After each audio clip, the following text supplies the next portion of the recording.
Hey guys, Smashing Pumpkin here, coming at you guys with a Fun Deck Friday for today. I'm sorry that this is a little bit late. I'm feeling really sick, so I didn't want that to get in the way of me making a video, but my voice is a little bit hoarse, so I waited for me to get a little bit better before I actually made this, but I'm still not doing too well. Which kind of sucks, because I want to go to a lot of events this weekend, but I don't think that's happening, so that kind of sucks. I got a suggestion from TeamOuttaNowhere. He said to make a Fluffle deck, I'll be very happy. I said that I needed to read all the Fluffle cards, which is very true. But now that I've finally done that, I am perfectly prepared to make a deck profile for it. So thank you very much for the suggestion, TeamOuttaNowhere. I'm sorry it took a little while, but you know how it is. So for those of you who don't know what Fluffles are, which might be some of you, might not, there's a series of Earth Fairy type monsters that are centered around fusion summoning with Agent Sabers. So it's an interesting strategy, and they're kind of interesting, like attribute and type allows them to get abused by a couple of cool cards that will be in this deck. So I hope you guys enjoy the deck profile. And we'll start off with 3 Fluffle Dog. This allows you to search for all of your Fluffle monsters and Edgem Sabers so that you can get your fusions off. 3 Owl searches up the polymerization, and for 500 life points you can fuse, which is definitely really good because sometimes you won't have your polymerizations. Because we're playing a lot of cards that mill. At 2 Bear, I mainly play this guy because he's level 3. I don't think his effects are that good. It's kind of essential. There aren't a whole lot of good Fluffle monsters, which kind of sucks. Because I'm also playing 1 Cat and 1 Rabbit. I've never actually used these cards. Like, they usually just get sent to the graveyard, which is fine, because that's kind of their job. Then we play 3 Tour Guide, which will search up your Skarm and your Seer. This is kind of the mini Burning Abyss engine that Doug plays, so I kind of adopted it for this deck and expanded it a little bit with Agent Sabers and then 2 Curry Bandit, which is really important for this deck because you're trying to send a lot of cards to the graveyard. Like, you're trying to send all of your Fluffles to the graveyard and your toy vendors and your fusion substitutes and sometimes even Christia.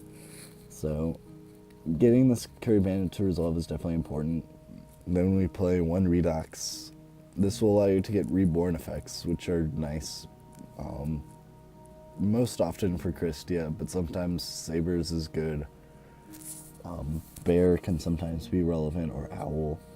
So, all important things. And then Christia is kind of like the win con of the deck because you are playing a lot of fairies, so I thought that this would be a welcome addition to the deck. Because the fusions, to be honest, are pretty underwhelming. Then we play 2 Fusion Substitute. This is mainly because you want to like mill your substitutes, or you want to add them to your hand with your Fluffle Owl and then send them to the graveyard somehow. Because most of your fusion summoning is going to be done through Owl and not really through polymerization or fusion substitute. But we do play the 1 polymerization just because you might need to fuse from your hand at some point, so that's probably pretty relevant. And then we play 2 Toy Vendors. This is one of my favorite cards in the deck because you can get a lot of value off of it with Curry Bandit. Because it says whenever it's sent to the graveyard, you can add on Agent Sabers or Fluffle monsters from your deck to your hand. So, like, it's pretty cool. Yeah, just getting more values off of your mills is really important. And then, like, it's on the field effect can sometimes be relevant because of Agent Sabers allowing you to stack Fluffle monsters, discard special summon, etc. Soul Charge, this is to set up boards that are a little bit hard to break, get back Christia, etc. Lure, more draw power. Call the Haunted is to get back Christia if you mill it off with your Curry Bandit. Trapstone is to get your plays through, and so is Wing Blast. Wing Blast does double duty in the deck because you can get rid of your toy vendors to plus, you can get rid of your Skarms to plus. Sometimes Seer does work as well. So a lot of things you can discard for value with this card, and sometimes like your pluses are a little bit irrelevant.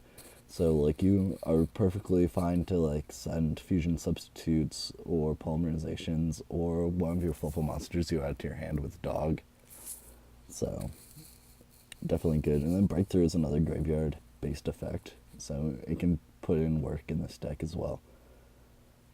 Extra deck is kind of reminiscent of like a bad Burning Abyss deck, or like a really old one, so there's that. And then you play 1 Bear, this card's pretty awful, and then 2 Wolf. This card can deal game on open boards or under trap stun, so this is like your like really desperate win condition, which is fine. This deck is definitely really cool because you can attack from a couple of different angles, but overall, I'm kind of a fan of the deck. Like, it's definitely like diet Burning Abyss, but at the same time, you're playing Fluffle monsters, so you instantly have cute factor in your hands, so there's that. I hope you guys enjoyed the deck profile. I'm sorry that I sound pretty bad, but definitely try and give this a like. And I guess that'll be all for now. Smashing Pumpkin signing out. Peace.